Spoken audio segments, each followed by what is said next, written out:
Greetings fellow travellers, pull up a chair, grab a plate, welcome to the very first episode of Cheflocked, the series where our character Clarence cooks his way through Azeroth one expansion at a time. Clarence is the youngest of 3 brothers, born into a family of warriors, raised among blades and battle cries, but Clarence, he's different. The only battle he cares about are ones fought over a hot stove, a skillet in one hand and a spatula in the other. Now he's taken his passion for cooking to the next level, aiming to master every culinary art across Azeroth and beyond. Here are the rules for the challenge. Clarence can only gather ingredients by fishing, buying from vendors, or hunting for meat when a recipe calls for it. He can kill mobs, but only for cooking materials like meat, eggs, or special drops. No endless grinding for XP. He must cook at least one of every recipe learned directly from the cooking trainer as he levels through each expansion in order. Recipes from scrolls or drops are optional extras. No auction house purchases allowed, ever, and each expansion's cooking skill must be leveled in order, from classic all the way to the current expansion. And as an added twist, I'll be cooking right alongside him in real life. Each episode, I'll take one of the dishes Clarence masters in-game and cook it myself, showing you how it turns out. I'll be using recipes from the official World of Warcraft cookbook when I can, or crafting my own if they're missing. I'm no master chef yet, but by the end of this journey,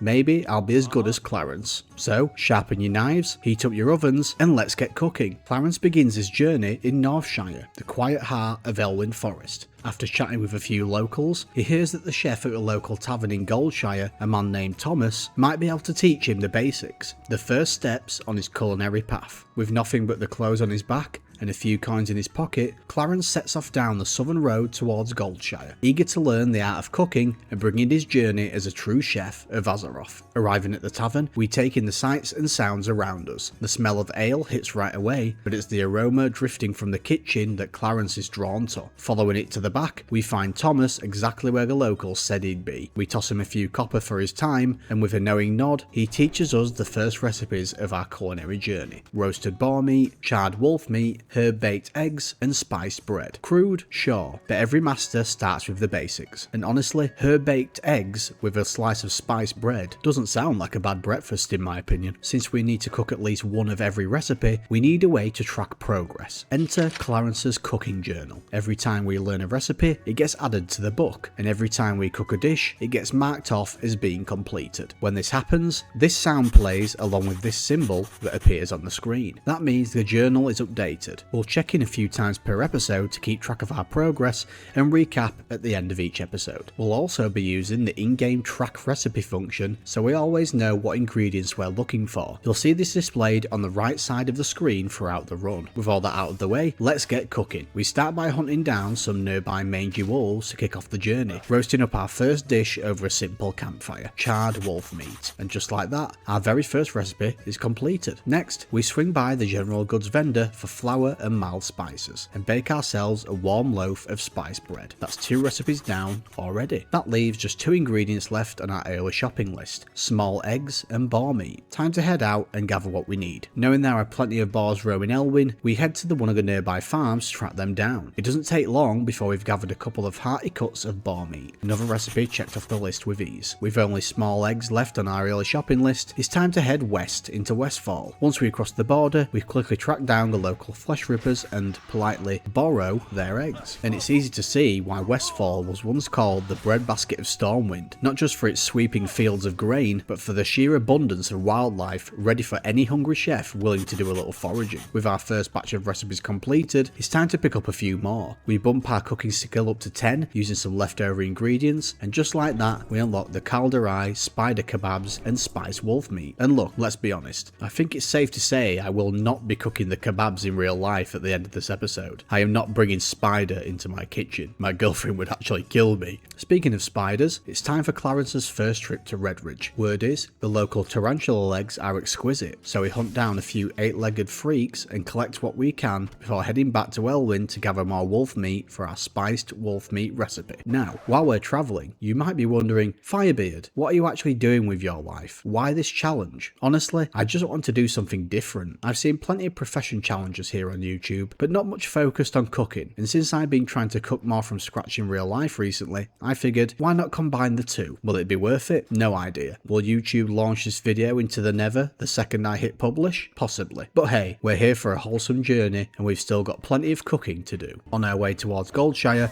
I hit some wolves near the road on the way back and decide to commandeer this poor sod's fireplace to cook the cooking recipes before we go back to the tavern. With those two now knocked off the list, it's time to go back to Thomas to learn some new recipes. Next up in the cookbook, we've got venison jerky. Now this one's a little more exotic, which means we actually have to travel a bit. According to Wowhead, thanks for this by the way, we're supposed to be able to get stag flanked from Gilneas. So we make the long trip all the way over there, only to find sheep, blue foxes, and one very confused dog wandering around the zone. Not a single stag in sight. Cheers Wowhead, amazing as always. So, defeated and slightly embarrassed, we hurf back home. And as we walk out of the tavern door, Clarence notices a letter waiting in his mailbox. What's this? Clarence, I still don't see why you'd trade a sword for a skillet, but you're my son and a man's got to find his own fight. Take this gold. It's not much, but it should keep you fed. Don't burn the stew, father. Well, that's at least something. A little help and maybe a little love, even if it's covered in disappointment. Well, with a little bit of extra coin in our pocket, we might as well put it to good use. So, we hop on a griffin to Booty Bay, grab another flight path up to Ajara,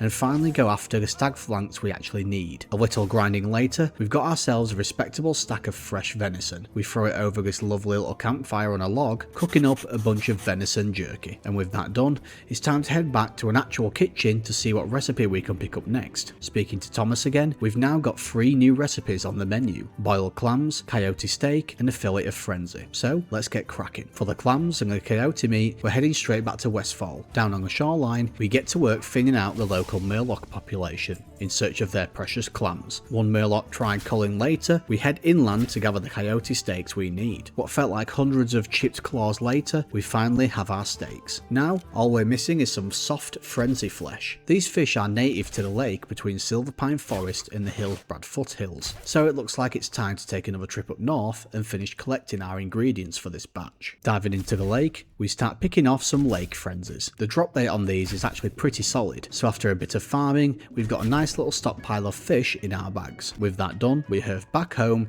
to base to get cooking. Once we're back at the fire, cloves drying, stove sizzling, we cook 5 of each of our new recipes. This bumps our classic cooking skill all the way up to 75, unlocking crab cakes. Naturally, we learn that recipe straight away. We haven't checked on Clarence's cooking journal for a while, so let's open it up and take a look at how far we've come. We're doing great so far. The first page of the cooking journal is completely filled and we're already closing in on finishing a second. With our newest recipe unlocked, it's time to head back to Westfall for some fresh crawler meat. Back on the sandy beach, we start clearing out sand crawlers. The drop rate's solid, so it doesn't take long before we've got everything we need. I also grab a few murloc fins while we're here, just in case they end up being useful later on. Somewhere in the middle of all this, we hit level 10, which means Raffian starts whispering in our ear about the Dragon Isles every 5 minutes, which is great. Crawler meat secured, we head back to the kitchen to get cooking. With some lovely fresh crab cakes now added to Clarence's journal, we unlock our next recipe: dry pork ribs. Sounds delicious, so we learn it and set out to gather what we need. Instead of heading back to Westfall, we travel south into Duskwood, where the local boars are a little tougher and a lot meatier. Perfect for ribs. Most of the livestock in this zone has either died off or run for safer pastures, so we make our way to the blackberry foragers at the farmstead to the south. After dodging the poisonous plants scattered around the place, we finally get our hands on the ribs we've been hunting for, and with that, it's back to the kitchen. Classic cooking goes all the way up to skill level 300, so once we hit around 150, the plan is to spend more time in Kalimdor to switch up the scenery a bit. But for now, it's back to the kitchen to get those ribs sizzling. With the dry pork ribs fresh out of the smoker, this feels like a perfect moment for one final check on Clarence's cookbook before we wrap up this episode. And then we can actually get to cooking in real life. And there it is, the first 2 pages of Clarence's cookbook fully completed. Here's to many more delicious adventures ahead. And here's to me in the real kitchen. Here we go.